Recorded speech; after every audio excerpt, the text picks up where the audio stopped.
அன்பான இனிய உறவுகளே வணக்கங்க. பாண்டியனுக்கு ஒரே குழப்பமா இருக்குது. என்னடா இது, பணம் இப்படி கணக்கு கம்மி ஆகுதே அப்படின்ட்டு, அரசி இங்கே வாமா, கணக்கு கரெக்டாக பாருமா அப்படிங்கிறாங்க.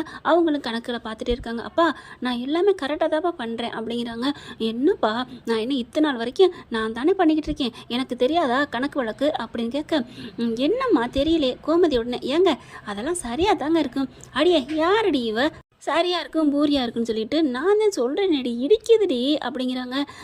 உங்களுக்கு சோஃபா இடிக்கும், தள்ளி உட்காருங்க அப்படின்னு கோமதி சொல்ல, என்னடி காமெடி பண்ணுறியா, ஏம்மா நீ இந்த கணக்கெல்லாம் போன வாரத்துலேருந்து பாரு அப்படிங்கிறாங்க. அப்பா நான் 1 மாத கணக்கு, 15 நாள் கணக்கு, போன வார கணக்கு எல்லாத்தையும் நான் பார்த்துட்டேன்ப்பா, கணக்கு இடிக்குதுப்பா அப்படிங்கிறாங்க.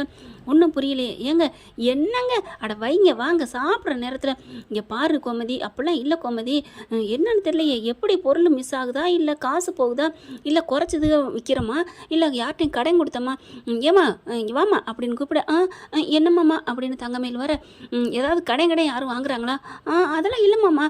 டே சரவணா ஏதாவது கடன் எதுவும் கொடுக்குறீங்களாடா, இல்லைப்பா யாருமே கடன் கொடுக்குறது இல்லைப்பா அப்படிங்கிறாங்க. அப்போ சிவன்யா சொல்லுது, முன்னாடி தான் என் வீட்டுக்கார் இருந்தார், அப்போ அவர் மேலே பழி போட்டிங்க, இப்போ யார் மேலே போட போகிறீங்க, ஏண்டி சும்மா இருக்க மாட்டியா அப்படின்னு அவங்க சொல்ல, கோமதி இல்லை தாச்சி நான் உண்மையை தான் சொன்னேன் அப்படிங்கிறாங்க. ஏங்க இது விடுங்களேன் அப்படின்னு கோமதி சொல்கிறாங்க.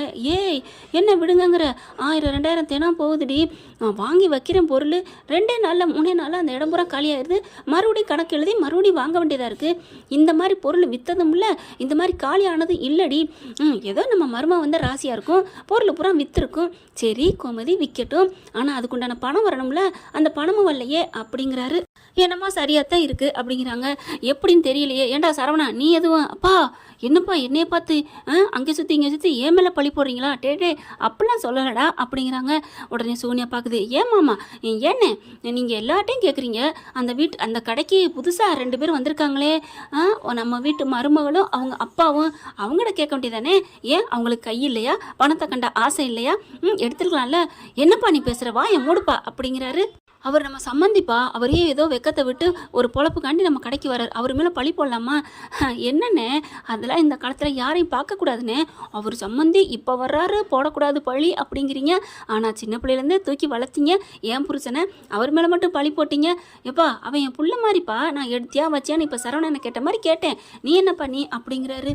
அதுக்கப்புறம் என்னன்னு ஒன்றுமே புரியலேன்னு சொல்லிட்டு கடைக்கு கிளம்ப பார்க்குறாங்க. அது அடுத்து எல்லாம் பேசி முடிச்சிடுறாங்க, சாப்பிட்றாங்க, படுத்துடுறாங்க. படுத்ததுக்கப்புறம் இவர் போட்டு மண்டையை போட்டு குழப்பிக்கிறாரு. யார் எடுத்திருப்பா எவங்க எடுத்திருப்பா அப்படின்னு விரலை போட்டு ஆட்டிட்டு, ஏங்க போனால் பரவாயில்லைங்க நம்ம வீட்டுக்குள்ள தாங்க, நம்ம வீட்டுக்குள்ள இருந்தால் பரவாயில்லடி, ஐயோ ஆரம்பிச்சிட்டாரு படுங்க அப்படின்னு படுக்க வச்சுறாங்க. காலையில் எழுந்திரிச்சு கடைக்கு கிளம்ப பார்க்குறாங்களா. சரவணா எப்படா பணம் போகுது, அப்பா நான் சொன்னாலும் நீங்கள் நம்ப மாட்டீங்க, என்னடா சொல்கிற, எனக்கு என்னமோ இந்த தங்கம்மையிலும் அவங்க அப்பா மேலே எனக்கு நம்பிக்கையே இல்லைப்பா, டேய் நீ சும்மா இருடா அப்படின்னு சொல்லிட்டு கடைக்கு கிளம்பி போயிடுறாங்க. கடைக்கு போயிட்டு எல்லா வேலையும் வியாபாரம் பண்ணிட்டு இருக்காங்க. இங்கே பார்த்தா தங்கம்மையில் அவங்க அப்பா கிட்ட பணத்தை கேட்டு பயங்கரமாக டார்ச்சர் பண்ணுது. அப்பா அந்த 10,000 பணத்தை கொண்டு வாப்பா, அவர் பார்த்தாருன்னா போச்சுப்பா, அப்புறம் அதுக்கும் மாட்டிக்குவோம்ப்பா அப்படிங்குது. இருமா நான் எடுத்துட்டேன், நம்ம கல்லாவிலே நிறைய காசு எடுத்துட்டேன், எடுத்த காசை கொண்டுக்கிட்டு வர்றேன், நீ அங்கே இருக்கிறியா, ஐயோ கடையில் இருந்தால் மாட்டிக்குவோம், நீங்கள் வீட்டுக்கு வாங்கப்பா நான் வீட்டில் இருந்தே வாங்கிக்கிறேன் அப்படிங்குது. இந்த பிள்ளை பார்த்தா யாரும் இல்லை, கோமதியும் கோயிலுக்கு போயிடுது, வாப்பா அப்படின்னு சொல்லி காசை எண்ணிக்கிட்டு இருக்காங்க. இங்கே பார்த்தா என்ன தங்கமேலும் காணோம் அவங்க அப்பாவையும் காணோம் அப்படின்னு பார்க்க, என்ன ஒன்றும் புரியலையே, சரிடா சரவணா நீ வீட்டில் இரு நான் அப்புறம் வர்றேன் அப்படின்னு சொல்லிட்டு கிளம்பி வீட்டுக்கு வராரு. அவருக்கு மனசே சரியில்லை, பணம் காசு போயிட்டே இருக்குன்னு. வீட்டுக்கு வந்தால் கரெக்டாக இங்கே இந்த பிள்ளை என்ன பண்ணுது, பணத்தை வாங்குது, பணத்தை வாங்கல தூக்கி வாரி போடுது. என்ன இவன் எதுக்கு பணம் கொடுக்க, அப்பா கொடுப்பா அப்படின்னு சொல்லி வாங்கிட்டு, இனிமேல் இந்த மாதிரி காசு எடுக்கிற வேலை வச்சுக்காதப்பா அப்படின்னு சொல்கிறது. எல்லாத்தையுமே கேட்டுறாரு. எங்கே காசு எடுக்கிறாங்க ஒன்றும் புரியலன்னு உள்ளுக்கு வந்துடுறாரு. பார்த்தோன்னா ஆடி போகிறாங்க. ஐயோ அப்படின்னு சொல்லிட்டு, என்ன தங்கமேல் பண்ணிக்கிட்டு இருக்க அப்படின்னு பாடியும் கேட்க, இல்லை மாமா ஒன்றும் இல்லை மாமா, எனக்காக எங்கள் அப்பா சேர்த்து வச்சு பணம் கொண்டாந்து கொடுத்தாரு மாமா, அவ்வளோதான். ஓ அவ்வளவுதானா, என்னம்மா நீங்கள் சொல்கிறது நம்பணுமா, ஏதோ பயந்து பேசுனீங்க, இனிமேல் இந்த மாதிரிலாம் பண்ணாதேன்னு, இல்லைப்பா கடை ஓயாமல் வாங்குறாருல அதெல்லாம் வாங்காதீங்க பண்ணாதீங்கன்னு சொன்னேன் மாமா அப்படிங்குது. பார்த்தா இங்கே என்ன பண்ணுறாரு, இவரால் அங்கே இருக்க முடியலை, ஒரு மாதிரி ஆகுது, எங்கே கோமதின்னு பார்க்குறாரு, கோமதி காணோம், இது எப்படி என்ன பண்ணுறது அப்படின்னு தவிச்சிட்டு இருக்கீங்களே. பாண்டியன் ஒரு குழப்பத்தோடு வந்ததுனால சரவணன் என்ன பண்ணுறாரு, கதவை பூட்டிட்டு கடையை பூட்டிட்டு வந்துடுறாரு. டேய் ஏன்டா எங்கடா எதுக்குடா வந்த, கடையை பூட்டிட்டு ஏன்டா வந்த அப்படின்னு கேட்க, இல்லைப்பா நீங்கள் ஒரு மாதிரியாக வந்தீங்க, அதான் மனசு கேட்காம வந்தேன். இதாண்டா பெத்த புள்ள, நீ தாண்டா அப்படிங்கிறாங்க. அதுக்கப்புறம் இங்கே நடந்ததை சொல்கிறாரா. ஓ, இது என்ன நீங்கள் தெரிஞ்சுக்கணும் அவ்வளோதானப்பா. ஆமாடா, நீங்கள் தான் கேமரா வச்சுருக்கீங்களே, அதை பார்ப்போம்.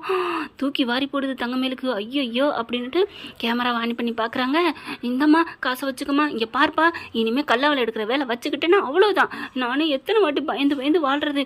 நான் எல்லாத்தையும் அவங்க புள்ள மேலே நான் பழிய போட்டுறேன். சரவண மாமா தான் பேச்சு வாங்குறாரு, அவரையும் பார்க்க பாவமாக இருக்குது அப்படின்னு பேசுறது எல்லாமே தெளிவாக இருக்குது. அப்படியே ஆடி போகிறாங்க. அங்கே கோமதியும் வந்துடுறாங்க. என்னடி நடக்குதுங்க அப்படின்னு சொன்ன கையோட, இதை தாப்பா நான் அன்னையிலேருந்து சொல்லிட்டு இருக்கேன், பாவம் பழனி மாமா மேலே பழி போட்டோம். சே, என்னப்பா தங்கமேரி இப்படி பண்ணிட்டு இருக்க அப்படிங்கிறாங்க. அது மட்டும் இல்லைப்பா, இவ படிப்பெல்லாம் கம்மிப்பா, 12வது அப்பா படிச்சிருக்கா அப்படிங்கிறாங்க.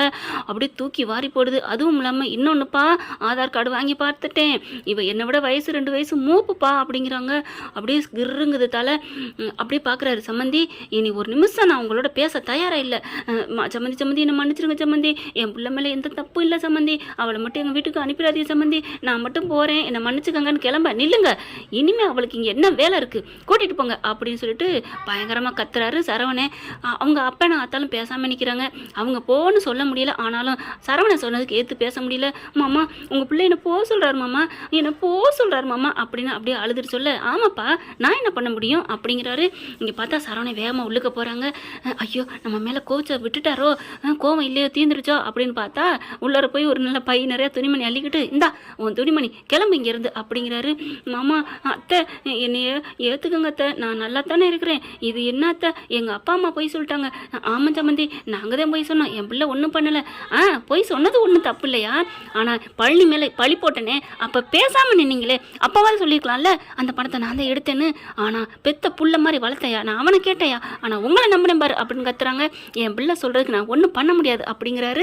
அதுக்கப்புறம் எவ்வளோ அழுகுறாங்க, கெஞ்சுறாங்க, காலில் விழுகிறாங்க, முடியவே முடியாதுன்னு பேசாமல் நின்றுடுறாங்க. அதுக்கப்புறம் வாமா நம்ம வீட்டுக்கு போவோம் அப்படின்னு கூப்பிடையில, கொஞ்சம் இருடி அப்படிங்கிறாரு சரவணே. என்ன மறுபடியும் கூப்பிட்டுக்க போகிறாரா அப்படின்னு சந்தோஷமாக அப்படி திரும்ப இரு அப்படின்னு சொல்லிட்டு ரூமுக்கு போகிறாரு. ரூமுக்கு போயிட்டு அப்படியே பீரோலேருந்து அவரோட நகை எடுக்கிறாரு. வேகமாக எடுத்துகிட்டு வராரு. எடுத்துகிட்டு வந்து இந்ததையும் எடுத்துகிட்டு போ, உங்களோட நகை எங்களுக்கு எதுக்கு அப்படின்னு தூக்கி போடுறாருங்க. தூக்கி போடையில அப்படியே 1-2 பாக்ஸ் கீழே விழுகுது. அப்படியே வேகமாக எடுக்க போகிறாங்க. எல்லாம் பேப்பரை பேனு ஈன்னு காமிக்குது. கோமதி பார்க்குது, டேய் நகை எப்பெல்லாம் தூக்கி போடக்கூடாதுடா, அது தப்புடா அப்படின்னு வந்து எடுக்க பார்க்குறாங்க. எடுக்கிறாங்க. தங்கமேல் என்ன பண்ணுது, அதான் நானே எடுத்துக்கிறேன், வலிச்சு அள்ளுது. இருடி நான் எடுக்கிறேன் அப்படின்னு பார்த்தா பூரா பித்தளை நகை. என்னடி பல்ல காமிக்குது, அப்போ இதுலையும் போட்டுட்டியா அப்படின்னு சொல்ல சரவணன் வந்து பார்க்குறாரு. அம்மா ஐயோ சரியான ஏமாத்துக்காரி என் தலையில் கட்டி வச்சுட்டீங்களேம்மான்னு அழுகிறாருங்க.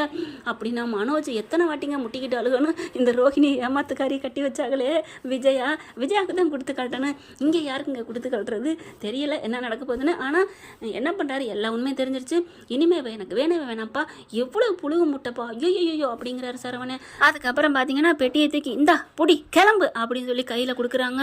வேற ஒன்றும் பண்ண முடியாமல் திருன்னு வீட்டை விட்டு கிளம்புறாங்க. என்ன ஃப்ரெண்ட் இப்படி தான் போகலாம், கூடிய சீக்கிரம் இது நடக்கத்தான் போகுது. இந்த பற்றி உங்களுக்கு பிடிச்சிருந்துச்சுன்னா உங்கள் பொண்ணான கையில் ஒரு லைக்கை போட்டு சப்ஸ்கிரைப் பண்ணிடுங்க. Thank you friends.